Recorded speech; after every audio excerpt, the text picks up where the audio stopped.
नमस्कार। कैसे हैं बच्चों? बच्चों, आपको मैं पत्र पढ़ा रही थी। कौन से पत्र थे? औपचारिक पत्र। औपचारिक पत्रों की श्रृंखला अभी बढ़ रही है। बहुत विस्तार से बता रही हूँ आपको। ऐसा कोई बहुत बड़ी चीज़ नहीं है, फिर भी मैं चाहती हूँ कि इस चीज़ पे आपको पकड़ हो। तो आपको मैंने कई पत्र बता दिए। आज मैं आपको बता रही हूँ कि औपचारिक पत्र में संपादकीय पत्र क्या है। ये संपादकीय पत्र। संपादकीय पत्र में क्या होता है कि ये न्यूज़पेपर है, ठीक है। इस न्यूज़पेपर में एक संपादक सभी तरह की न्यूज़ें इसमें छापता है। पहले वो एडिटिंग करता है चीज़ों को, क्या लिखना चाहिए, क्या नहीं लिखना, क्या ज़रूरी है, क्या नहीं। फ्रंट पेज में कुछ खास न्यूज़ आती हैं जो लेटेस्ट उस दिन की होती हैं, पहले दिन की, वो छपती हैं। और दूसरा आपको पता है कि कई पन्ने होते हैं, तो इसमें एक पन्ना होता है सिटी, इसमें शहर के बारे में छपता है। उसके बाद स्पोर्ट्स भी आता है, स्पोर्ट्स का पन्ना होता है, एक संपादकीय का भी पन्ना होता है। तो अलग अलग पन्ने होते हैं और हर राज्य के हिसाब से अलग अलग स्तंभ होते हैं। स्तंभ मतलब जिसमें कहते हैं कि विचार भी होता है, जिसमें खेल की खबरें भी होती हैं, जिसमें खबरें मतलब किसी ने किसी चीज़ के बारे में किसी को बताना चाहा है, वो कैसे संपादक उसको लिखेगा, ये उसके ऊपर है। तो उस संपादक को अगर हमारे कोई शिकायत है, कोई ऐसी बात है, तो हम कैसे लिखेंगे, ये संपादक का काम है। तो संपादक को अगर हमें कुछ न्यूज़पेपर में देना है तो हम कैसे उसको पत्र लिखेंगे और संपादक को क्या करना चाहिए, कैसे लिखना चाहिए। तो इस तरह से आप देख सकते हैं कि कैसे इसमें कोई भी चीज़ कितने ढंग से लिखी जाती है, और ये सारा काम संपादक करता है। और संपादक के थ्रू हम कोई काम, कोई पत्र, कोई शिकायत, कोई बात न्यूज़पेपर तक पहुंचाना चाहते हैं, तो हम कैसे उस पत्र को लिखेंगे।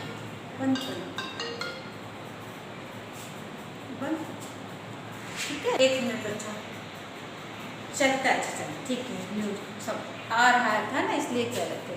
चल, तो आप जो है कि जब आप पत्र लिखेंगे तो कैसे देखिए, संपादकीय पत्र किसी भी विषय पर ध्यान आकर्षित करने के लिए अथवा अपनी अच्छी या बुरी प्रतिक्रिया व्यक्त करने के लिए समाचार पत्र के संपादक को, ये हमने म हटाया यहाँ से, आपको पता है क्यों हटाया है, क्योंकि बिंदी उसका काम कर रही है, कई बार ध्यान नहीं रहता। तो संपादक को लिखे गए पत्र संपादकीय में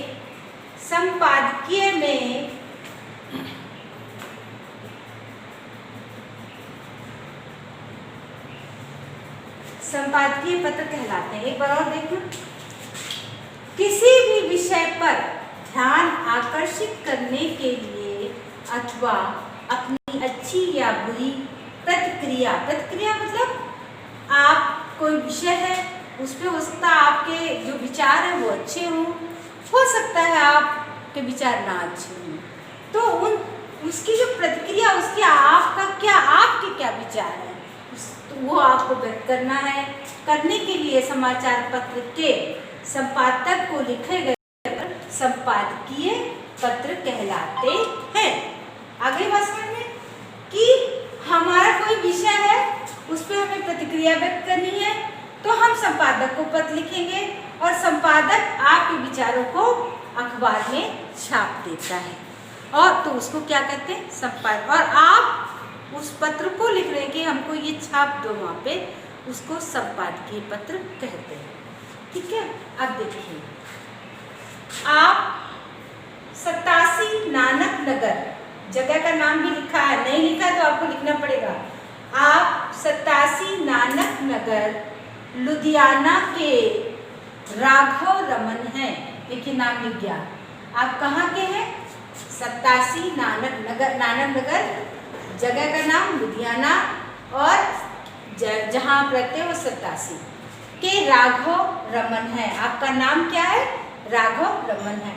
आप लाउड स्पीकरों के मनमाने उपयोग। लाउड स्पीकर आपको पता है, ये यहाँ इसलिए लिख दिया गया, या कई जगह लोग मंदिरों और बहुत ज़्यादा लाउड स्पीकर बजते रहते हैं मंदिरों में, गुरुद्वारों में, मस्जिदों में, तो आपकी पढ़ाई डिस्टर्ब होती है, ये कह सकते हो आप। तो लाउड स्पीकरों के मनमाने उपयोग की शिकायत करते हुए दैनिक ट्रिब्यून चंडीगढ़ के संपादक को पत्र लिखिए। ये संपादक किसका है? दैनिक ट्रिब्यून का। तो संपादक को आप पत्र लिख रहे हैं, वो कौन सा समाचार है? दैनिक ट्रिब्यून को पत्र लिखिए। अब देखिए कैसे लिखेंगे आप इसको। सबसे पहले आप संपादक, प्रेषक, सबसे पहले शुरू आप कैसे करेंगे? सेवा में संपादक महोदय, दैनिक ट्रिब्यून, सेवा में संपादक महोदय, दैनिक ट्रिब्यून, फिर चंडीगढ़, सारा लिखा हुआ है। अब आपने क्या किया? अभिवादन महोदय। अब पहली लाइन महोदय के बाद पहली लाइन पूरी यहाँ तक आएगी, वो क्या होगी? वो ये होगी। संपादक को निवेदन आप कर रहे हैं। क्या निवेदन कर रहे हैं? मैं आपके समाचार पत्र के माध्यम से जनता तक आवाज़ पहुंचाना चाहता हूं। कृपया मेरे निम्न विचार पाठकों के लिए निर्धारित स्तंभ, कौन सा स्तंभ? आपने लिखा, अलग अलग स्तंभ होते हैं, कौन सा स्तंभ? आपने लिखा, में प्रकाशित करें। आगे बात, ठीक है। कृपया मेरे निम्न विचार पाठकों के लिए निर्धारित स्तंभ आपने लिखा में प्रकाशित करें। मेरी समझ से ये बात आपको समझ में आ गई होगी। ये आपको कहाँ लिखना है? इस जगह पे लिखना है, और कोशिश करिए कि एक लाइन में पूरी लिख जाए। उसके बाद आप पैरा चेंज कर दें। पैरा मतलब पंक्ति या लाइन कहो, वो चेंज कर दें।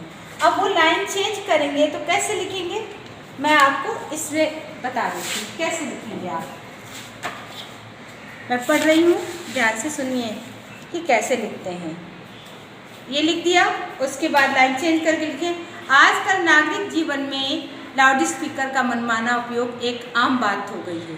यदि लाउड स्पीकर के संबंध में कुछ नियम हैं, उन पर रोक और छूट की नियम पूर्व व्यवस्था की गई है, लेकिन जनता इन नियमों के बारे में कुछ नहीं जानती।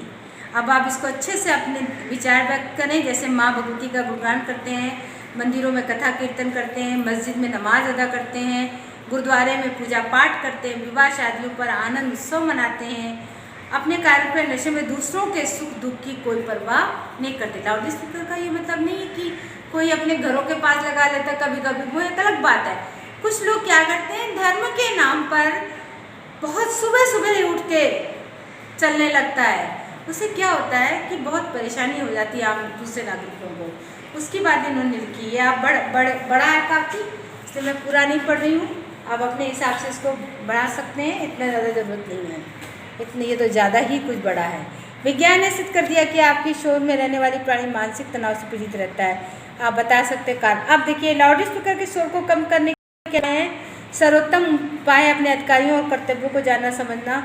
अब आप उन्होंने ये भी बता दिया कि कैसे क्या कर सकते हो। फिर प्रशासन का कर्तव्य कि हर सामाजिक, राजनीतिक, धार्मिक और व्यक्तिगत उत्सव पर होने वाली आवाज़ को काबू में रखें।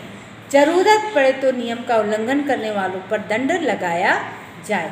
और हर टॉपिक के बाद लाइन बदल जाती है, ये देखिए, ध्यान रखिए। शोर के दबाव को कम करने में सबसे बड़ी भूमिका स्वयं जनता की है। जनता को चाहिए कि वह बेकाबू आवाज़ के विरुद्ध आवाज़ उठाए। यह काम धैर्य, कुशलता और कोमलता का है। अतः जनता ही सविनय आग्रह से शोर के दबाव को कम कर सकती है। भाईचारे की नीति से लाउड स्पीकर के शोर पर काबू किया जा सकता है। फिर देखिए, भवदीय राघव रमन 87 नानक नगर, फिर लुधियाना, फिर दिनांक आपको लिखना है।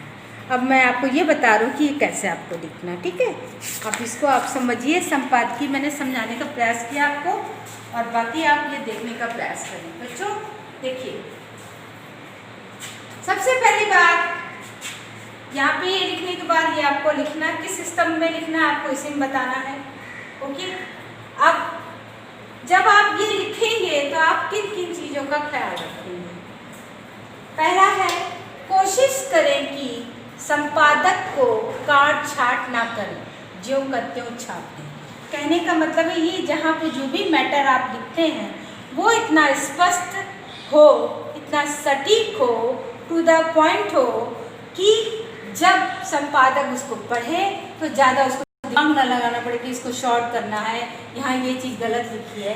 कोशिश करें कि खुद ही एक संपादक की तरह उस चीज़ को लिखे ताकि वो संपादक उसको वैसा ही छापे। स्पष्ट चीज़ों को लिखें, पत्र में छोटा तथा सटीक हो, ये तो मैंने इसी बता दिया।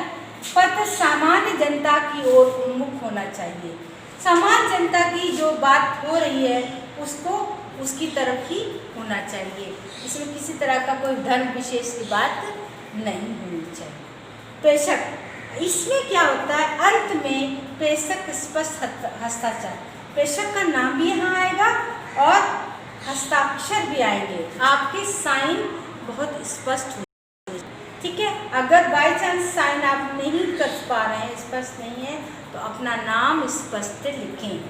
फिर है अंत में दिनांक, पत्र लिखने का दिन जरूर लिखें, ढंग से स्पष्ट होना चाहिए हर चीज़। तो मेरी समझ से आपको भगवदीय राघव रमन 87 लुधियाना और रमन की जगह आप चाहो तो अपने हस्ताक्षर कर सकते हो, जिससे ये स्पष्ट हो कि आपका ये नाम है। ठीक है, तो संपादकीय, अभी बहुत से बच्चों को संपादकीय पत्र है क्या, संपादकीय क्या होता है, एडिटर शायद इंग्लिश में बोलते हैं, शायद एडिटर ही बोलते हैं। तो आप ये चीज़ दिमाग में रखें और पत्र लिखें। कुछ ऐसी चीज़ नहीं, सब चीज़ें वैसी हैं, और ये जो लिखा है इसको थोड़ा सा ऊपर नीचे भी आजकल के समय हो जाता है, तो कोई बड़ी बात नहीं है। ठीक है, तो आप इस चीज़ का ख्याल रखें। ठीक है, हो गया? ठीक है बच्चों, समझ में आ गया? पढ़िए अच्छे से, समझिए अच्छे से, कोशिश करेंगे, एक आध और है तो करा देंगे, नहीं तो आज आपके पत्र समाप्त करती हूँ, और आगे एक है तो मैं एक और डाल दूँगी। नमस्कार।